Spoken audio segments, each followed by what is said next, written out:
The phone rang while I was brushing my teeth. I almost ignored it. I wish I had. "Is this Ethan Carter?" the man asked. "Yes," I said, already annoyed. "I'm calling about your father." My hand froze. "What about him?" There was a pause. "Too long. I'm sorry. He passed away early this morning." I sat on the edge of the tub. "No. That's not possible." "I'm afraid it is." I didn't cry. I didn't scream. I just said, "Okay," and ended the call. Lena noticed my face when I walked into the bedroom. "Ethan? What happened?" "My dad's dead," I said. She rushed to me. "Oh my God. Come here." I let her hold me. My chest felt empty, like something had been scooped out. "I didn't even like him," I whispered. "So why does it hurt?" "Because he was still your father," she said softly. "You don't have to be strong right now." Later that day another call came. This one felt colder. "Your father left an inheritance," the lawyer said. "A significant one." I laughed. "He barely talked to me. Still, he named you sole beneficiary." After I hung up, Lena stared at me. "Did he say how much?" "I don't care," I said. "I just lost my dad." "I know," she replied quickly. "I just mean, this could change things for us." That night I couldn't sleep. I kept hearing my father's voice in my head, sharp and distant. The next day Uncle James came over. He was my father's younger brother. Quiet. Serious. "I'm sorry about your loss," he said. "Your father wasn't easy." "He wasn't," I agreed. James leaned forward. "Before we talk numbers, I need to say something." Lena sat beside me holding my hand. James looked at her, then back at me. "Money changes people, Ethan. Be careful." "I trust Lena," I said immediately. She smiled. "Of course you do." James nodded slowly. "Just don't rush decisions." After he left, Lena turned to me. "Why would he say that?" "He's always been suspicious," I said. "About me?" she asked, hurt flashing across her face. "No," I lied. "About money." She sighed. "I just don't want this to come between us." "It won't," I said. "We're getting married." "Exactly," she said. "Which means no secrets." A week later the money arrived. The number didn't feel real. I stared at the screen, numb. "This is insane," I said. "I don't deserve this." "You deserve peace," Lena said. "And a future." She sat across from me at the table. "We should plan. I don't want it controlling my life." "Then let's control it together," she said. "Like a team." I hesitated. "My dad's money ruined him." "That won't be us," she said. "We're different." She reached for my hand. "Trust me." I wanted to. God, I wanted to. "What if we put it in a joint account?" she suggested. "Just for transparency." "Already?" I asked. "We're engaged," she said gently. "We're building a life." I thought of Uncle James. His warning echoed, faint but persistent. "Okay," I said. "No secrets." Lena's eyes lit up. "Really?" "Yes," I said. "I don't want walls between us." She hugged me tightly. "You won't regret this." At the bank the clerk smiled. "Joint account." "Yes," I said. Lena squeezed my hand. "This is the start of everything." I signed the papers. Each signature felt heavier than the last. That night Lena curled against me. "Your dad would be proud," she said. "I don't know," I replied. "He never was." "Well," she said, "I am." I stared at the ceiling after she fell asleep. Something felt off. Not loud. Just quiet and uneasy. I told myself it was grief. I told myself love meant trust. I closed my eyes, unaware that I had just handed my life to the wrong person. "Can you send me the bank login?" Lena asked casually while scrolling on her phone. I looked up. "Why?" "So I can check balances when you're busy," she said. "It's practical." I shrugged. "Sure." She smiled. "See? That's why I trust you." Later that night she asked again. "What about your email password?" I laughed. "You want everything?" "We're getting married," she said. "No walls, remember?" "Right," I said and typed it in her notes app. The next week she said, "I moved some money." "How much?" I asked. "Nothing crazy," she replied. "Just reorganizing." "Okay," I said even though my chest tightened. A few days later Mark called me. "Bro, you sound distracted lately," he said. "I'm fine," I replied. "You sure?" "Ever since the inheritance things feel off." "Lena's handling stuff," I said. "She's better with money?" Mark paused. "That fast?" What's that supposed to mean? I asked. It means it's your money, he said. Not hers. She's my fiancée, I snapped. What's mine is hers. Just don't disappear from your own life, he said quietly. I hung up feeling annoyed. That night, Lena showed me a spreadsheet. Look, she said. I made a budget. I didn't ask for this, I replied. I know, she said softly. That's why I did it. I nodded.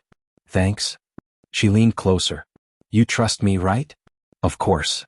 Then stop checking the account every day, she said, half joking. I laughed, but I didn't stop. 2 weeks later, I noticed another transfer. Why is money going to an account I don't recognize? I asked. She sighed. Ethan, relax. I am relaxed, I lied. It's for an investment, she said. Short term. You didn't tell me. I didn't want to stress you, she replied. You've been fragile. That word stung. Fragile. I mean grieving, she corrected quickly. I'm protecting you. From my own money? I asked. She looked hurt. Why are you talking like that? I'm just asking. And I'm answering, she said sharply. You asked me to handle this. I didn't ask you to hide things. I'm not hiding anything, she said. You're overthinking. I apologized first. I always did. Mark invited me for coffee the next day. You look tired, he said. I'm busy, I replied. With what? He asked. Life. He leaned back. Have you checked your balance lately? Yes. Does it make sense? I hesitated. Lena has a plan. That's not what I asked, he said. She's my future, I said. I won't doubt her. Mark sighed. All right. Just remember I warned you. At home, Lena asked, did Mark say something again? I froze. How did you? He texted you, she said. Your phone was open. Oh, I said. He doesn't like me, she continued. That hurts. He's just protective, I replied. Of you, she said. Or of your money? That's unfair, I said. Then choose, she said quietly. Choose what? Who you trust. I felt cornered. I trust you. She smiled, victorious. Good. After that, my card started declining. Probably a system error, Lena said. Can you fix it? I asked. I already did, she replied. Stop worrying. My voice got softer each time I spoke. Hers got firmer. I stopped asking questions. She stopped explaining. One night, I stared at the ceiling and whispered, Is this normal? Lena turned toward me. What is this? I said, feeling small. She kissed my cheek. That's just love changing you. I wanted to believe her. But love wasn't supposed to feel like permission being taken. I lay awake, listening to her breathe, wondering when my life stopped sounding like my own. I checked the account at 2:14 a.m. because sleep wouldn't come. The screen loaded slowly like it knew what it was about to show me. No, I whispered. I refreshed it. Same number. Smaller. Way smaller. My stomach twisted. This isn't right. I scrolled. Transfers. Withdrawals. Dates I didn't recognize. My hand shook. Where did it go? I walked into the bedroom. Lena. Wake up. She groaned. Ethan, it's late. Wake up, I said louder. Now. She sat up. What's wrong with you? I held up my phone. Where is my money? She blinked, then sighed. We're really doing this at night? Answer me. She rubbed her face. Why are you checking the account again? Because it's almost empty, I said. Because my inheritance is gone. Her eyes filled instantly. Oh my God. Don't, I said. Don't cry yet. That hurts, she said. I'm your fiancé. Then explain, I said.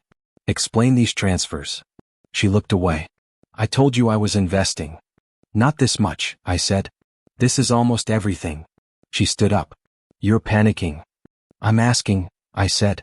Where did it go? She crossed her arms. Daniel needed help. My chest burned. Your brother? Yes, she said sharply. His business was struggling. You used my money, I said slowly. Our money, she corrected. We're building a future. You didn't ask me. I knew you'd say no, she said. That's not love, I said. That's theft. Her face changed. The tears vanished. Watch your words. Give it back, I said. Call him. Reverse it. It's invested, she said. You can't just pull it out. I want legal clarity, I said. Tomorrow I'm calling a lawyer. She laughed. Are you serious? Yes. Her voice dropped. If you do that, I'll tell people you were abusive. My blood went cold. What? I'll say you controlled me, she continued. That you scared me. You're lying, I said.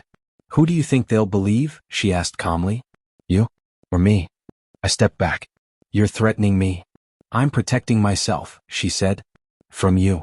I trusted you, I said. And I trusted you not to turn on me, she snapped. I asked for honesty. And I asked for support, she said. You failed me. I laughed hollow. So this is my fault.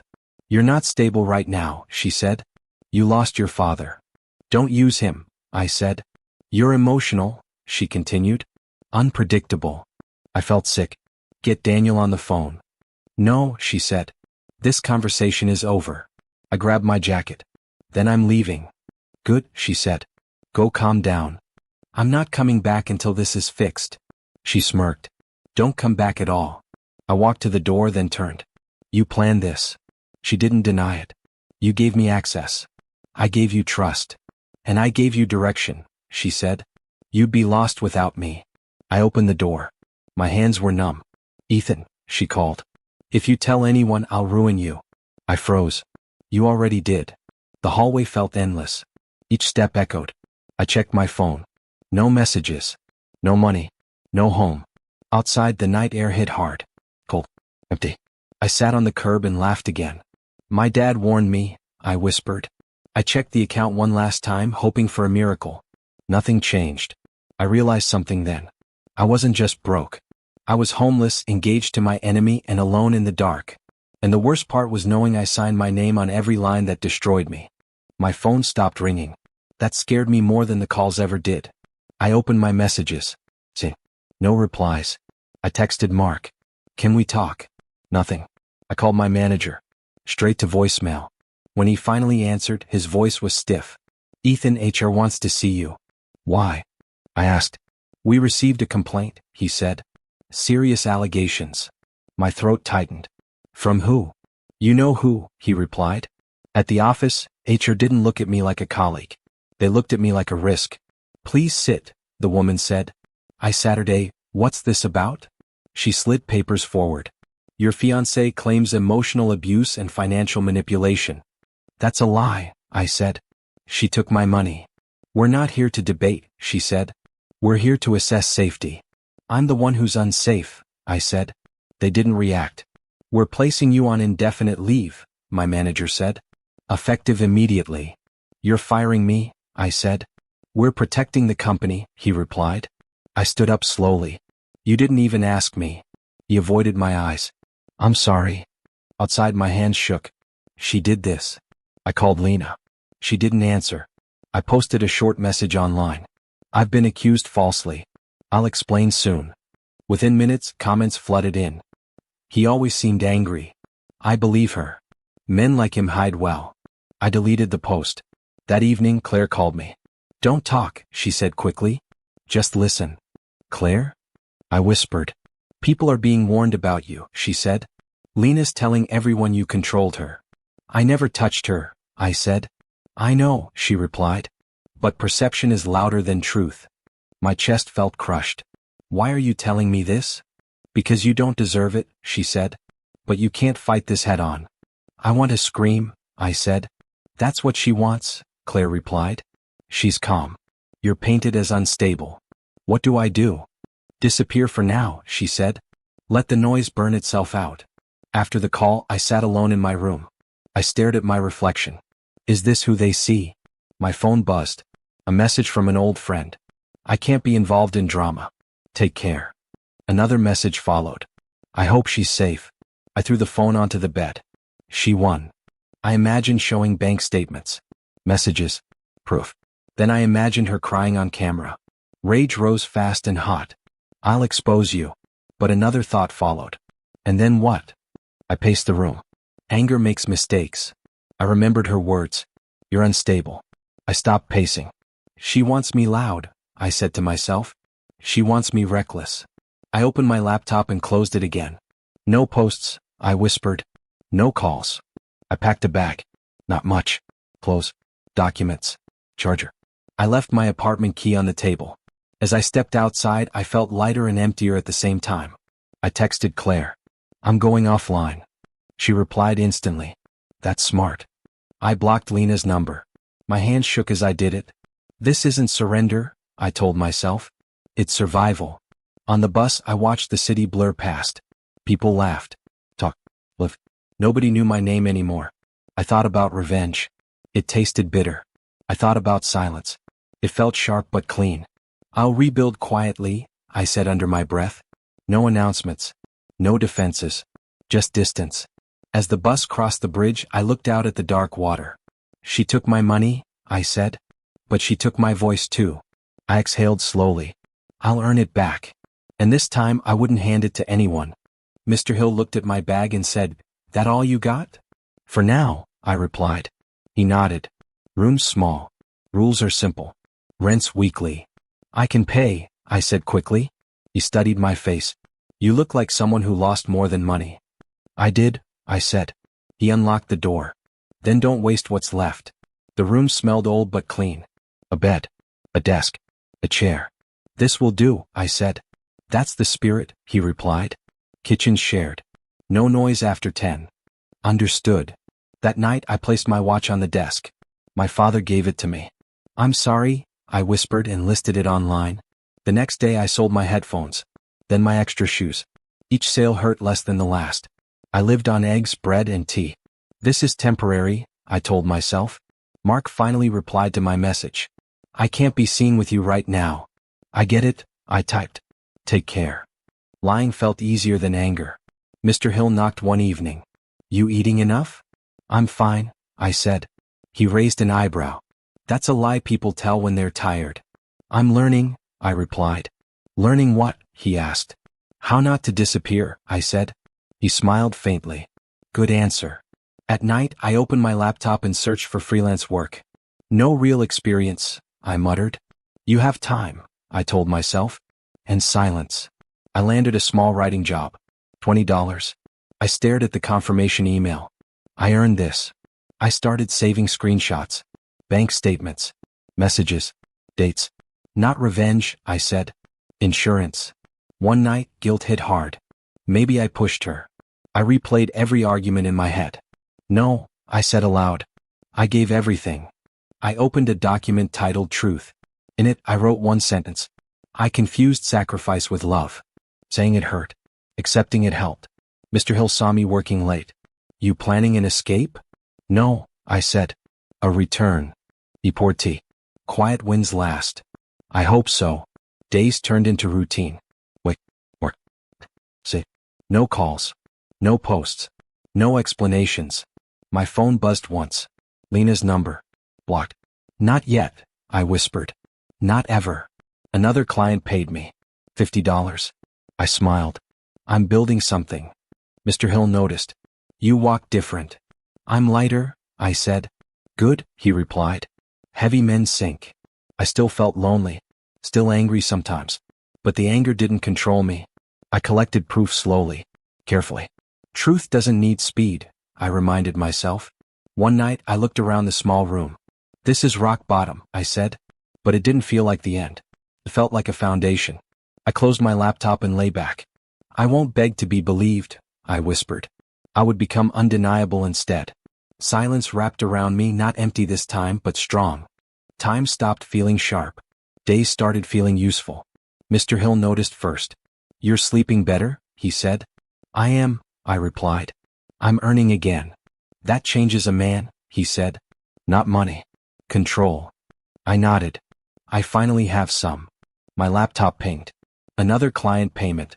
Good work, the message said. I smiled. Thank you. Weeks passed like that. Quiet. Focused. One afternoon, an unfamiliar number called.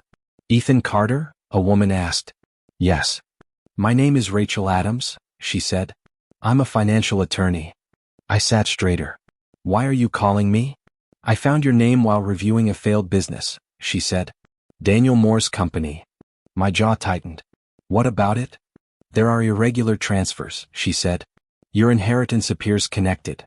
I didn't approve them, I said immediately. I assumed as much, she replied. I'd like to ask a few questions. I'll answer honestly, I said. I'm not looking for revenge. That's good, she said. I'm looking for facts. We talked for an hour. Do you have records? She asked. I have everything, I replied. Then this won't be messy, she said. Just slow. I can wait, I said. After the call, I stared at the wall. So this is how it starts, I whispered. That night, Mark texted me. Are you okay? He asked. I am, I replied. I heard things about Lena, he said. I'm sure you did, I replied. Daniel's business collapsed, he wrote. People are asking questions. I hope they get answers, I replied. Mark paused. You sound different. I am, I said. I'm calm. The next morning, Lena called. I watched the phone vibrate. Don't, I told myself. I let it ring out. A message followed. We need to talk. I deleted it. Another call came that evening. No, I said aloud and blocked the number again. Mr. Hill glanced over. Ghosts? Something like that, I said. Let them knock, he replied. You don't owe doors to everyone. Rachel emailed me documents. These transfers point away from you, she wrote. Very clearly. Good, I replied. I won't interfere. She called later. You're handling this well. I'm tired of chaos, I said. That attitude protects you, she replied. Days later, Mark called again. She's asking about you, he said. I'm unavailable, I replied. She sounds scared, he added. I breathed out slowly. That's not my problem. You're not even curious? He asked. I already lived that chapter, I said. Another week passed. Rachel called. Daniel's accounts are frozen. Understood, I said. Lena's name appears frequently, she added. I assumed it would, I replied. This may come back to you, she warned. I'm ready, I said. Quietly. That night, Lena emailed me. I never meant to hurt you. I read it once and closed it. No response, I said. The power wasn't loud. It wasn't dramatic. It felt like space. I earned more work. Saved more money. My hands stopped shaking. One morning, Mr. Hill said, You're standing taller. I stopped bending, I replied. Rachel sent one final message that week. Proceeding legally, she wrote. You're protected. Thank you, I replied. I closed my laptop and leaned back. I didn't chase karma, I whispered. It found its own way. And for the first time in months, I felt ahead of the story instead of trapped inside it. I agreed to meet Lena after ignoring her for months. Her message was short. Please. Just once. I chose a quiet cafe near the river. She arrived early. That surprised me. When she saw me, she stood up too fast. Ethan. Lena, I said, sitting down. She studied my face. You look different. I feel different, I replied. She wrapped her hands around her cup. I didn't know if you'd come. I almost didn't, I said. Silence stretched between us. I'm scared, she finally said. I can see that, I replied. She swallowed. Everything fell apart. I heard, I said calmly. My brother's business collapsed, she said. Accounts frozen. Investigations. I know, I replied. She looked down. They're asking about me. That makes sense, I said. She flinched. You're not angry. I already was, I replied. I'm done now. She leaned forward. I didn't think you'd survive. I met her eyes. Say that again. I thought you needed me, she said. I thought without me you'd break. That belief destroyed us, I said. Tears filled her eyes. I was wrong. Yes, I said. You were. She reached for my hand. I pulled back. Please, she whispered. I never meant to hurt you. You threatened me, I said. You took my voice. I panicked, she said. I was scared you'd leave. So you trapped me, I replied. Her shoulders shook. I loved you. You loved control, I said. Not me. She cried openly now. Can you forgive me? I took a breath. No. Her head snapped up. Why not? Because forgiveness isn't medicine, I said. It doesn't cure everything. So this is revenge? She asked. No, I replied. Revenge would mean I still care. She stared at me stunned. I'm not here to hurt you, I continued. I'm here to end this. Her voice cracked. What about us? There was no us, I said. There was me giving and you taking. She wiped her face. I ruined everything. You revealed yourself, I said. That's different. She leaned back slowly. I don't recognize you. I finally recognize myself, I replied. Another pause. If I lose everything, she asked quietly, will you be satisfied? I won't feel anything, I said. That's the truth. She nodded weakly. You really moved on. I moved inward, I said. That's harder. She looked small then. Not weak. Just exposed. I thought you'd beg, she said. I already did, I replied. Just not today. She stood up. Is this goodbye? Yes, I said. She hesitated. I'm sorry. I know, I replied. But sorry doesn't rebuild trust. She turned away then stopped. You won, Ethan. I shook my head. There was no game. She left without looking back. I stayed seated, breathing steadily. My hands didn't shake. I paid for my coffee and stood. Outside the air felt light. I checked my phone. No missed calls. No messages. I smiled faintly. That chapter's closed. As I walked toward the river, I felt clean. Not forgiven. Not victorious. Just free. Rachel called me on a quiet morning. It's over, she said. I sat up. Over how? The case is closed, she replied. Funds recovered. Not all, but enough. I exhaled slowly. Thank you. You handled this well, she said. Most people don't. I learned, I replied. She paused. You're free now. After the call, I stared at the wall. So that's it, I said to myself. Mr. Hill noticed me smiling. Good news? Yes, I said. But not the kind I expected. He nodded. Money ending things? Money confirming things, I replied. I transferred part of the recovered amount into savings. This doesn't own me, I said aloud. Later that week, Mark called. Can we meet? He asked. Sure, I replied. We sat at a small diner. He looked nervous. I should have stood by you. I know, I said. And I understand why you didn't. That doesn't excuse it, he said. No, I replied. But it explains it. He smiled weakly.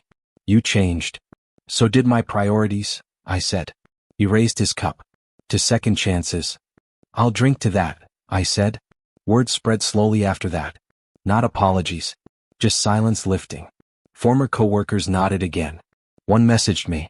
I'm glad the truth came out. Me too, I replied. I didn't post statements. I didn't explain timelines. I let calm speak for me. One evening, I sat alone and thought about Lena. Not with anger. With distance. She didn't destroy me, I said. She exposed what I lacked. I opened my old document titled Truth. I added one line. I now choose myself. Mr. Hill saw me packing boxes. Moving on? He asked. Yes, I said. But I won't forget this place. Don't? He replied. It made you. I know, I said. On my last night there, I lay on the bed and listened to silence. Not the heavy kind. The honest kind. I remembered who I was before everything broke. Naive. Eager. Loud with trust. I forgive myself, I whispered. The next morning I walked out with my bag and my spine straight. No fear followed me. No shadows chased me. Mark texted me later. You good? I'm solid, I replied. Rachel emailed once more. Wishing you peace. I already found it, I replied. As the city moved around me, I felt steady. Not rich. Not victorious. Grounded. I thought about the boy who signed that joint account. He didn't know better, I said. But I do now. I stopped near the river and watched the water move. Nothing rushed. Nothing clung. That's how I'll live, I said quietly. I lost money. I lost love. I lost illusions. But what I reclaimed was myself. And this time I would protect him.